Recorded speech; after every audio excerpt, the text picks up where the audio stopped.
This Late Night Linux Family podcast is made possible by our patrons. Go to latenightlinux.com/support for details of how you can join them.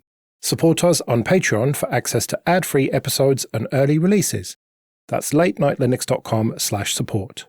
2.5 Admins, episode 264. I'm Joe. I'm Jim. And I'm Gary. And here we are again. And we've got no Alan this week, he's away. So thank you very much for joining us instead, Gary. More than welcome. Matrix.org home server grinds to a halt after raid meltdown. The first thing I want to say here is I absolutely hate the fact that that project decided to use the name home server for that particular piece of infrastructure, because that is very misleading. This is not a box that is sitting in somebody's basement.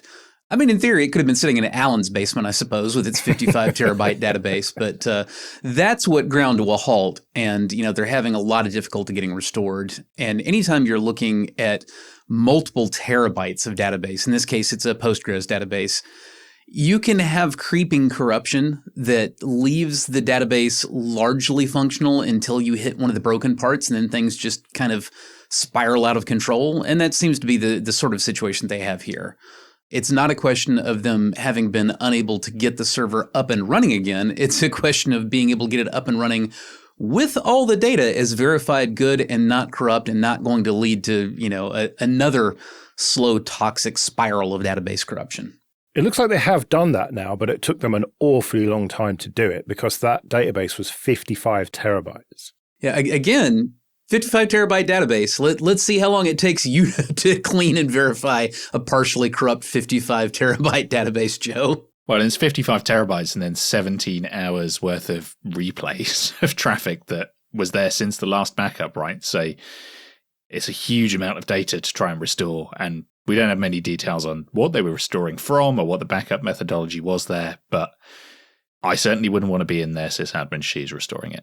No, the largest database that I've worked with that I can think of at least would be a MySQL-based database for a rather large website many moons ago. And it was an order of magnitude smaller than this. It was like 5 terabytes at its largest. And if you ever had a server crash, it was going to take you about an hour and a half to stand the MySQL server back up again, just from like the journal replays necessary from an unclean shutdown. If you wanted to shut it down cleanly, prepare to burn another couple or 3 hours of your life as you're waiting for like everything to get down to disk. And this isn't really necessarily all that germane to Matrix thing specifically, but I just found this kind of interesting. Like when you're working with really big databases like that, you have a lot of issue with like what can be a very performant, well-tuned machine taking over and servicing thousands, tens of thousands, or hundreds of thousands of users. Once it's up and running, getting it there can be a nightmare. When I was working with that other, roughly 5 terabyte MySQL database, whenever we had to restart the MySQL server for whatever reason, in addition to just the difficulty of getting it cleanly shut down, in which case a startup would be immediate, because it didn't have to do replays of the journal, or when you had to start it up after an unclean shutdown. Either way, in addition to the like hour and a half to 2 hours of time dealing with the journal, you would then have to somehow get the query caches warm, because with the query caches cold, the server would perform so badly that it would just lock up on the first glut of queries that came in. It would be trying to execute so many basically identical queries simultaneously without benefit of any caching that it would never make any progress on any of them or build the cache. So I wound up having to build a routine to like slowly hand feed this thing special optimized queries designed to build up its cache when we started it up to get it running as quickly as we possibly could. But basically, just if you've never worked with a database of that scale, it's an interesting problem that you're not going to have been familiar with from smaller projects. Yeah, I mean, I remember having similar arguments about like a couple of terabyte Microsoft SQL database and building those similar warm-up routines where we would start it up, not have any listeners running on it, and run a bunch of queries that would pull commonly used data into cache so that the memory filled up and then the box could eventually handle the requests. And it got to a point where with MS SQL being sometimes as horribly unoptimized as it is and the queries being as poor as they were, like if you didn't run those warm-up routines, that box would just hard lock up no matter how much resource you threw at it. Yeah, hours for this particular site. Without the warm-up routine, it could be days before the database got warmed up enough to actually be stable under load. Before I wrote the warm-up routines, what the team had been doing was just like opening the floodgates, letting a few hundred requests in, and then like killing the web server and waiting for the database server's load to drop, and then letting a few hundred more in, killing it. And they'd just keep doing that until the load would stabilize on the database server. And that was ugly. Yeah, we had a bunch of Selenium routines that would run before we wrote the warm-up queries, and just like block anything that isn't from those Selenium machines, let them run, go and emulate a bunch of fake user traffic. And that was just not somewhere you want it to be. Misissued certificates for 1.1.1.1 DNS service pose a threat to the internet.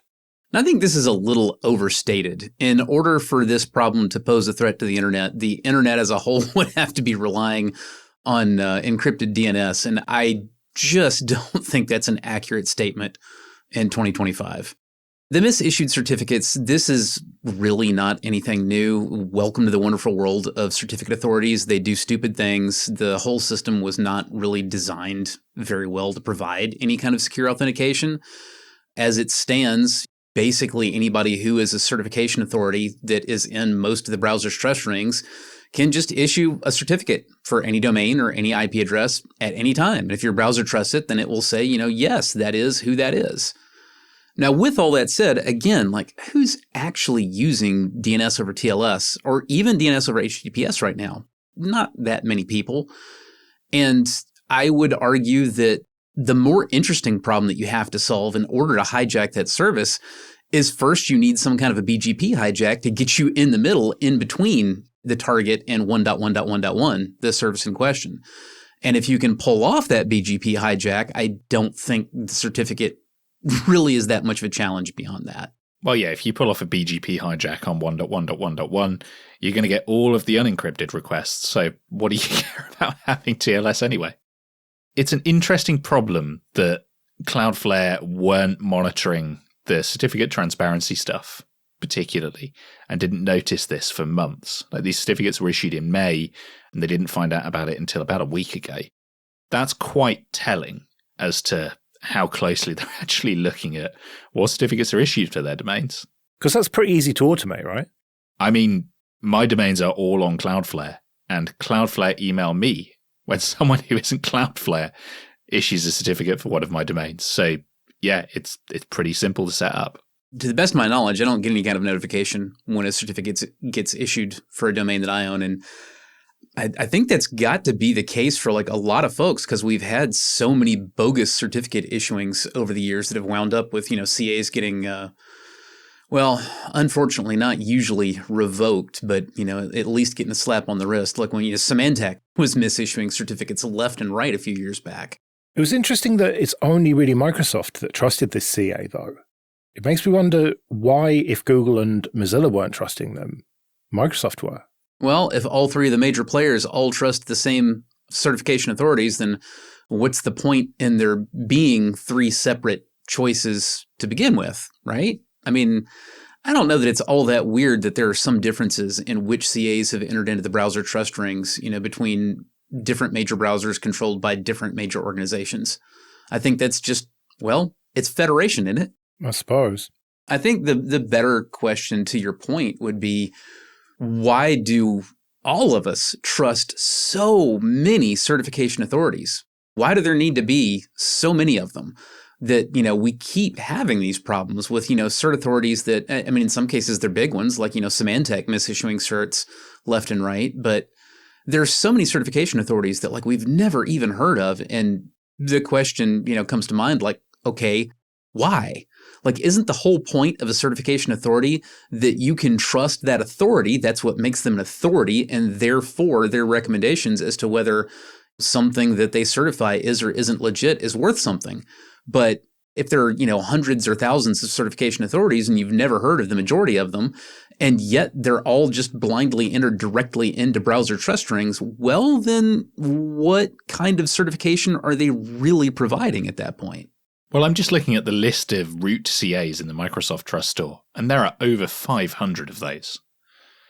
And that's insane, right? I couldn't even name 500 companies if you asked me to, let alone 500 that I would trust to be the root of all security on the internet. I mean, it's madness. I think, the idea that there can be a single root of trust for the entire internet might itself be a little bit of a broken concept, to be honest. In which situations does the advice go, be sure to put all your eggs in one single basket for safety? It's not how it works. When you have all your eggs in one basket, that one basket becomes a very attractive target to egg thieves. And if everybody has the exact same set of trust, which is kind of where we are now, like everybody's like, well, I want my sites to work. I want all the sites I go to work. So if you're running a major browser, yeah, you keep putting new certification authorities in your root of trust, I would assume because people complain, because they're like, hey, I bought a certificate for my website and my website won't load in your browser. That sucks. Why not? This sucks. Fix it. Well, all right. So now we add, Bob CA LLC to our root of trust, and, another day goes by. This is a thing of a bygone era, is fundamentally what it comes down to, right? Before the internet was so widespread, there probably were a handful of organizations that we trusted to be the root CAs, but it's just something that doesn't scale to the level that we are now. I mean, like I said, 500 plus root CAs, madness. So see, what we need here is we need for all the websites to have a PGP key signing party. So that's obviously ridiculous, but on the other hand, it's not entirely just a joke. We probably should have, something more along the lines of a point scoring system for identification in terms of certificates on the net. Like, it probably should be a case of like your cert should probably be authenticated by several authorities, and you're hoping to get one that all of the people who want to access you will trust. So like maybe you say, okay, well, I'm going to do the legwork and I will make sure to get my certificate trusted by Microsoft and Google and Mozilla, and okay, that'll work. Good enough. Like what you get with email. Spam is not a one-hit kill thing. That doesn't work. Most of the problems that people have with email deliverability is because some jackass decided to implement an RBL as a one-hit kill instead of part of a scoring system, where if you're on, a couple of block lists and the content of your mail looks spammy in these ways, like all these things increase your score, and once it goes over a threshold, that's what changes the classification. We probably need some kind of a point scoring classification system with a threshold for web trust, rather than this just idea, if anybody anywhere trusts that this is GOOGLE.com, then it really is. Mythic Beasts, who are a hosting company, put up a blog post, Web Hosting and Cloudflare. So this web hosting company has said that you're not allowed to use Cloudflare if you use their shared web hosting. And that might raise some eyebrows. Yeah, maybe even, set off your politics detector. Oh no, is somebody either afraid of the woke or wanting the woke, one or the other? No, it's nothing to do with that. The interesting thing here is that Mythic Beast says that when you use Cloudflare, they don't succeed in blocking all of the abusive traffic. And any of the abusive traffic that gets let through appears to be coming directly from Cloudflare rather than from the original source. And so Mythic Beast doesn't want you using Cloudflare because then they can't as easily filter the abusive traffic themselves. Essentially, it's almost like they're saying they're better at it than Cloudflare is, which seems a little unlikely to me. Honestly, I don't think their approach makes a lot of sense here. The blog post goes on to talk about the fact that you can also just look in the HTTP headers, in traffic that does make it through Cloudflare, to see the originating IP address. And you can filter that way if you want to. But Mythic Beast doesn't like that option either, because that requires you to actually set up, the TCP connection in the first place and like initiate the HTTP in order to discover that, hey, it turns out I don't like that IP address and I want to block more of the content coming from that. It's a little bit more expensive and they don't want to deal with. So ultimately, a web host thinks they're better at blocking abusive traffic than Cloudflare is. And I don't know if they're right or not, but it's a fun story to read and to think about. I think it's a really interesting take because, as they say in their article, it is essentially the same as me reverse proxying traffic into my managed web hosting on Mythic Beasts. The difference is obviously scale, right? But I could put a reverse proxy in front of my Mythic Beast website and they still wouldn't know what the source IP was, and they wouldn't have the HTTP header to do it either. So I don't really get what difference this makes to them. Well, I assume that if you were to do that and there was a problem with abusive traffic, they would be just as unhappy about that and tell you need to do something different with your reverse proxy setup. I mean, maybe they would, but I could still just move that to another box and change the IP that they'd banned in the same way that Cloudflare is going to do, right? I mean, the Cloudflare IPv4 space is huge. Well, no, I think the point here was that from Mythic Beast's perspective, it doesn't really matter whose reverse proxy it is. They're singling out Cloudflare here because that happens to be the reverse proxy that pretty much everybody's using for this purpose. And so that's where they see the issues coming in. But ultimately, they're saying if you're using a reverse proxy to get around problems of abuse, and some of the abuse comes into our network anyway, we're going to be very unhappy. That's really what it boils down to. I don't think they would treat it any differently if it was, your Nginx box in some other data center versus Cloudflare, or why you'd done it. They'd just be like, hey, there's all this abusive traffic coming in that needs mitigation, and we can't easily do it because you're running it through your reverse proxy. Stop that. Or find different hosting. I imagine that would probably be closer to the real response if they were getting swamped in abuse traffic that was all getting funneled in through some very large, very capable reverse proxy of yours. They would probably invite you to go find a different web host, would be my guess. Well, I mean, I would assume that if my reverse proxy somewhere could handle it, then I would hope that their web hosting could handle it, right? That's sort of what it comes down to. And yeah, if an attack large enough in terms of abuse traffic is getting past Cloudflare, then they probably don't have a hope in hell either. No, I don't see how they would. When it comes down to it, serious abuse mitigation,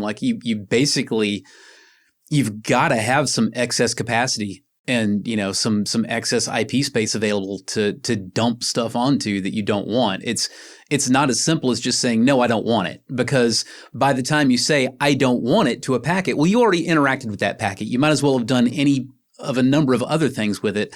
The whole point was making you interact with the packet.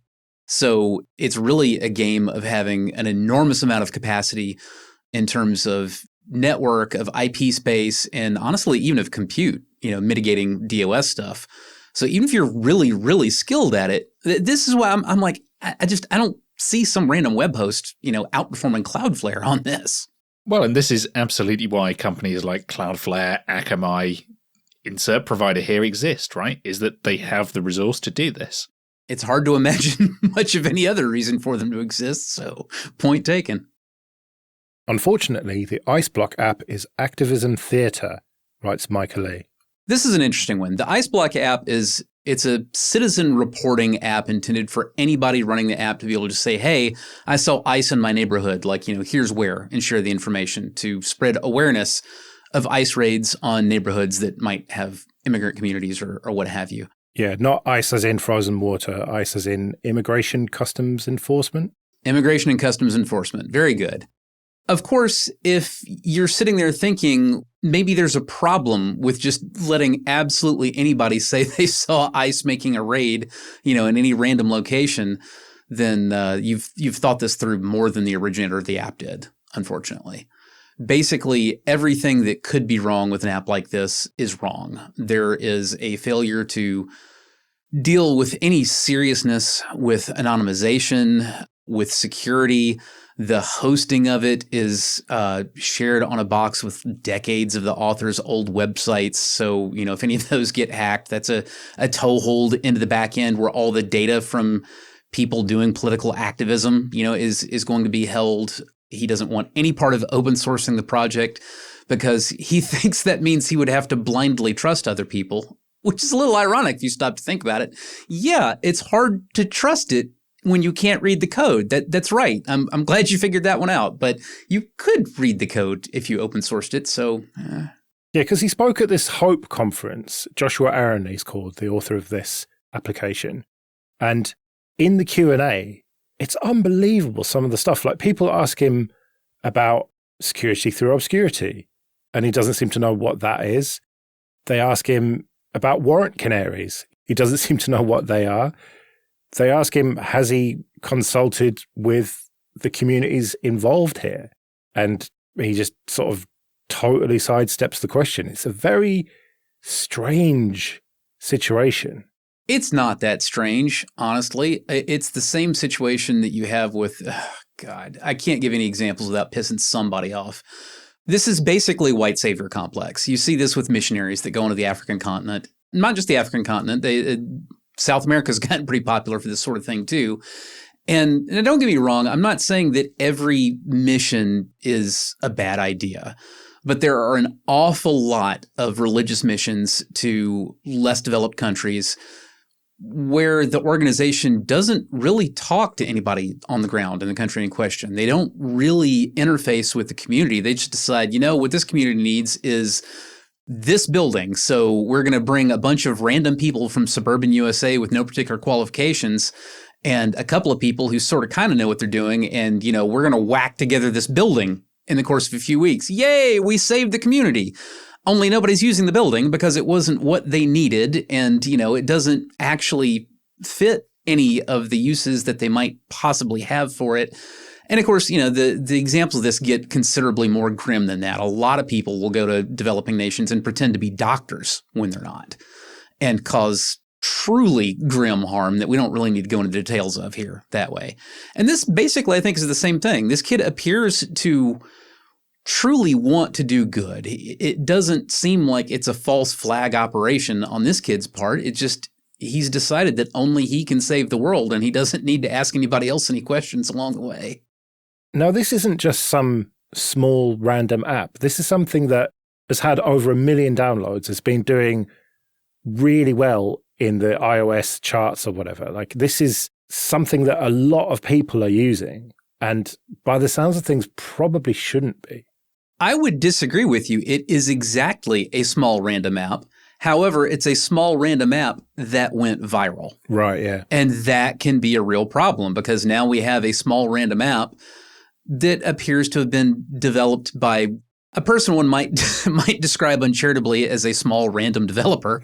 And it has not been done to the code that one normally would develop an application intended for this level of an audience in terms of scale, for this level of sensitivity.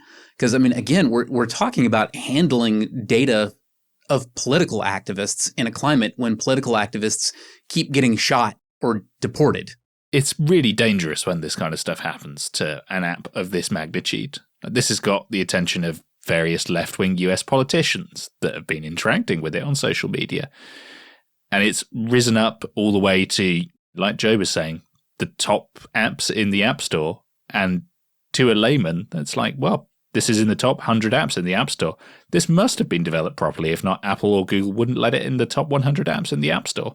And we should probably talk about the trust issues with it as well. Above and beyond the idea that perhaps you are a political activist who might wish to use that app but is worried about that data getting exposed and causing you problems. Well, that's one valid concern, obviously. But another concern is that there's no attempt at validation of any of this data, which means that anybody who is politically inclined in any direction can download it and install it and put data into it that everybody sees.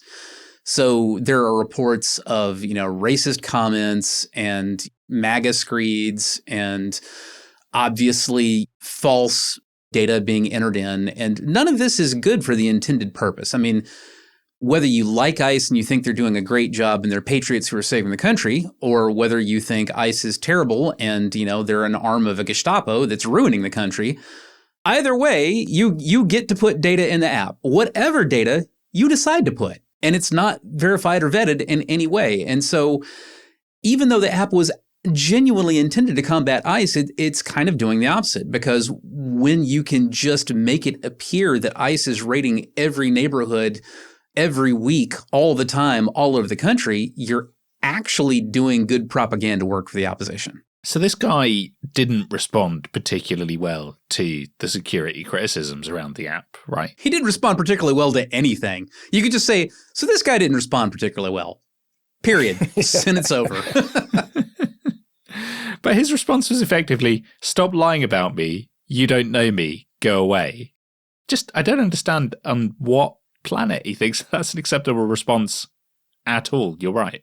Yeah, people offered to help with this stuff. Like, everyone thinks his heart's in the right place, but he just isn't experienced enough with security and serious matters of application development. People offered to help and he's just not interested. It's entirely possible to have your heart in the right place while nevertheless suffering from craniorectal inversion. So it would seem. I think the other thing that is probably worth mentioning here is that this ties in with things that we covered earlier in this episode. You know, it's a question of trust, and it's not easy. You can't just blindly trust any one piece of data from an unknown source that just randomly shows up somewhere and, you know, assume that that is the word of God. You also can't just ignore every bit of data out there because you might not be getting valid data. So it's just not as simple as saying, you know, well, I trust this or I don't trust that. Whether we're talking about security certificates or whether we're talking about, you know, reports of an ICE raid in a neighborhood or you name it. When you're talking about publicly sourced data from questionable sources, like there has to be some kind of hierarchy of fact checking and vetting. There has to be a chain of custody for the data, basically. And that's not easy. It's not simple. And we can rail at this guy, as we are, and we should be, for trying to simplify it too much and getting it wrong. But it's not like there is an easy, super simple answer that we have either. This is something that requires work and a question of trust like this, where you have people who are actively attempting to abuse the strictures that you have in place to keep things trustworthy. It's never a solved problem. It's always something you have to keep an eye on and adjust as time goes by because you can't build a perfect system. There will be loopholes. And as the attackers find the loopholes, you have to adjust the system to close them and try to keep that one step ahead of the attackers. Let's do some free consulting then. But first, just a quick thank you to everyone who supports us with PayPal and Patreon. We really do appreciate that. If you want to join those people, you can go to 2.5admins.com/support.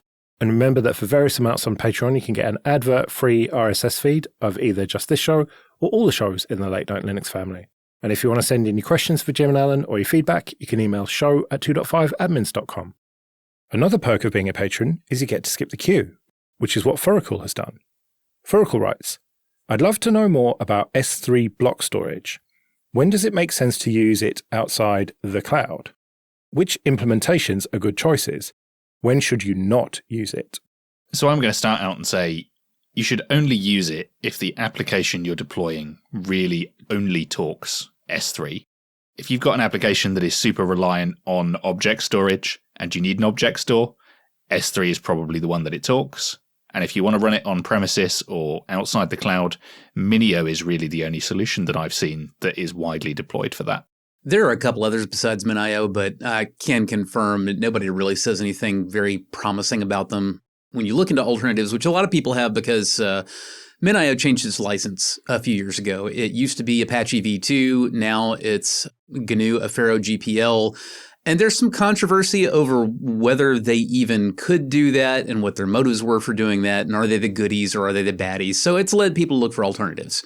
There are some. There's Seaweed FS and there's Garage and there's one other. But you see endless rafts of comments like, well, this one seemed like it was slightly more stable than the other few. And, you know, prepare to invest a lot of work in trying to keep it running. So not real promising. Yeah, and at the end of the day, it's your data, right? So you want something that's going to be stable and widely supported, which I guess is why I've only ever really seen Minio as the thing that is widely deployed when you want to do this outside of the cloud. Exactly. And I would definitely agree with the idea that you shouldn't just be rushing into block storage unless you have an app that needs it. In practical terms, I would say when you should be looking at Minio or, you know, any form of locally hosted S3 object storage is when you're wanting to do hybrid cloud stuff. You know, when you want something to be able to run either on-prem or in Amazon's cloud, then you want to use the object storage, the S3 compatible, so that you can easily move those things back and forth. If you're not already in Amazon's cloud or interested in getting in there or, you know, moving things back and forth from on-prem to Amazon, then no, it's probably not anything that you want to mess with. You're going to get better performance and better reliability out of, everybody can guess what I'm going to say, ZFS, you know, without the need to layer Minio on top. And of course, you can run Minio on top of ZFS as well, but again, no, there's just no reason to do that. Well, that was going to be my question. Can you do that? Because if you did, then you'd have the benefit of ZFS with snapshots and replication and everything. Yes, you can. It's one of those things where, like, if I had to have S3 block storage, I would want it implemented on top of ZFS so that I could have all those things, but I don't want the block storage in the first place. Right, well, we'd better get out of here then. Remember, show@2.5admins.com if you want to send in your questions or your feedback. Thank you very much for joining us, Gary. It's been great having you. Thanks for having me. You can find me at joerest.com/mastodon. You can find me at mercenarysysadmin.com. And I'm somewhere on the internet, I'm sure. See you next week.